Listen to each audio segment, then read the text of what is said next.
It was definitely a tale of two games today. I thought we played one of our better baseball games in game one today, behind Alex Eubanks with the shutout, who just pitched exceptionally well. I don't know if we had a free pass in that ball game. I don't have the box score in front of me, but we played very well defensively and did not allow a free pass, and that's something that we desperately needed against a really good Wake Forest ball club. And we swung the bats very, very well in game one. So I thought we played a really complete game in game one. And, game two was going pretty well. Pat Crawl threw the ball very, very well. We hit the home run. And then, from the sixth inning on, the free pass and errors is what got us. I mean, the bottom line is when you make mistakes and you get to the middle of their order with a guy like Sheets, who is just, he's one of the most powerful hitters in our league and in the country, and he made us pay. Hit the big grand slam right there, and, they wind up putting a big inning together in the seventh, score 6 runs, and, we had some opportunities, but again, just made some miscues, but that's not it's not why we lost the game. We lost the game because Wake Forest played better than we did, and that's the bottom line. They deserved to win the game. They swung the bats well with runners in scoring position late in the game, and we didn't. And you have to give them credit for that. So, but at the end of the day, we won the series, which is a good thing. I wish we would have played a little more consistent baseball there the second half of the ball game. That doesn't mean that we would have won the game. But I wish we would have been able to give ourselves a little bit of a better chance, just pounding the strike zone and playing good fundamental defense to see what would have happened. But again, we're not perfect. Our team continues to learn and grow and develop. And, we got another big week ahead of us this week, and they're all going to be big from here on out. But and we won the series, which is always a good thing. We had a great week. Having a couple days off, I think, will be good for our guys, and we'll get ready for this week, which is going to be a challenging one. So when you have as much momentum as you had after that game one, and then you've got an hour to wait, what is your philosophy? Do you try to just turn the page, or do you try to ride that momentum going into the next game? Well, after the game was over, I tried my best to get them in the locker room as quickly as possible so the guys can relax a little bit. But my big message to them is what it always is momentum is created by the starting pitcher. And that's the bottom line. Whether you score 10 runs, 11 runs in a game, or 5, or whatever the case may be, what you do in one game is irrelevant if the starting pitcher is not on his game, and that's the bottom line. And both starting pitchers did a very, very good job for a majority of the game. And and that's what kept them in the game. That's what gave them a chance to win the second game. Was John Stone did a really good job of changing speeds and executing pitches and got us out front a lot. And that was the difference in the ball game. Is he did a good job of pounding the strike zone and executing pitches. And I don't know if we had very many free passes ourselves. Momentum's always created by the starting pitcher. And he did a good job for him today. What's your message out there to the guys, kind of a long meeting? Well, sometimes my meetings get long-winded because I'm just passionate about trying to teach my players. So sometimes I talk way too much, but I only do it just because I care about them and I want them to develop as individuals and as a team. So I always try to find teachable moments, whether we win or lose.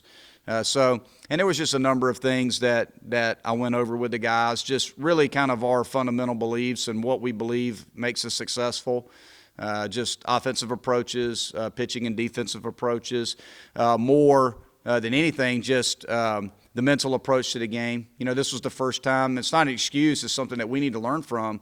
This is the first time that we've played 18 innings in one day. So we have to be able to play pitch-by-pitch baseball in that situation because if we are blessed and fortunate to play in the postseason, you can play 2 games in one day. Or in the ACC tournament as possible. So, we just we got to understand that on a doubleheader day that the biggest challenge is not the physical fatigue of 18 innings. They're 18 to 22 years old. They don't get physically tired.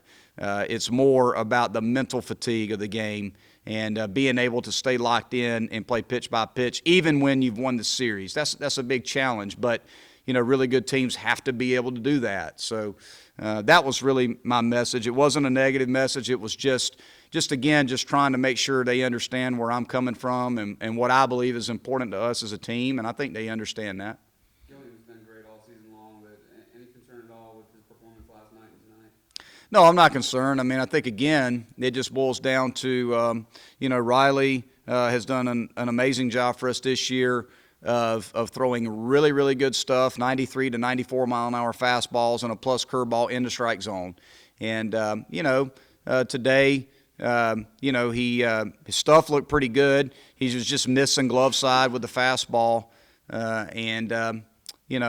think the big at bat right there was Fairchild's at bat, where we had him 1-2 with the bases loaded, and then he worked it back to 3-2 because he's a very good player and did a good job of laying off pitches out of the strike zone to work it back to 3-2, where we had to throw him a pitch over the plate.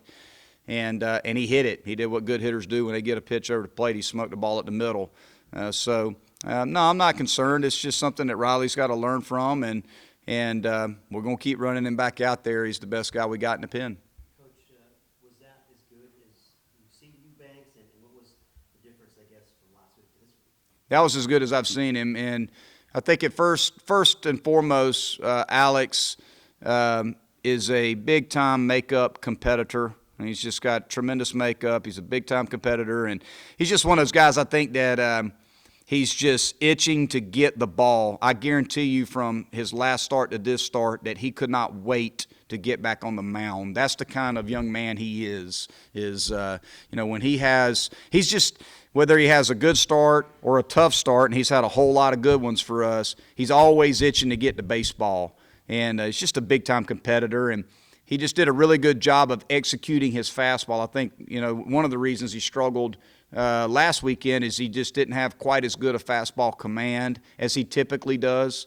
And today he had outstanding fastball command, was able to get ahead of them and then change speeds once he got ahead of them. So, but that's kind of what I've grown to expect from him. And I love to have the opportunity to watch him pitch after he has a tough start, because I know that he's going to be chomping at the bit to get out there and compete for us. Coach, last night's 8-7 win turned out to be the difference in winning and losing the series. Mm-hmm. You're 9-1 this season in games decided by one run or extra innings. Mm-hmm. How special is that? Have you seen that before? I know you've coached a couple of World Series teams with the Gamecocks, but have you been around a team that has been that clutch before? I think the big thing is when you win close ball games, it's because your guys compete without the fear of failure, and you try to do everything you can to make sure that they embrace pressure situations and believe that they can play in those pressure situations. And, to us, we just always try to embrace playing in pressure because, a lot of times pressure is what you define it to be. And we always want to feel like we embrace playing in those pressure situations, and just understanding that, hey, you just got to breathe, relax, and understand if you want to play big-time baseball, you got to be able to compete in those moments. So I think our guys, and it started last year. Last year's team, I think, gave our program a lot of confidence that we could compete in tight ball games, in close ball games, and that's definitely grown even more and more into this year. I think it's just more about the program and where the program is at this moment, and we got to try to keep it that way. And it just comes from veteran players who are confident that we're going to find a way in those close games, and they believe it. And it's not necessarily anything that I have to do outside of just trying to accentuate their confidence when we get in close games that, hey, we've been there and done it, and we're going to find a way to get this thing done.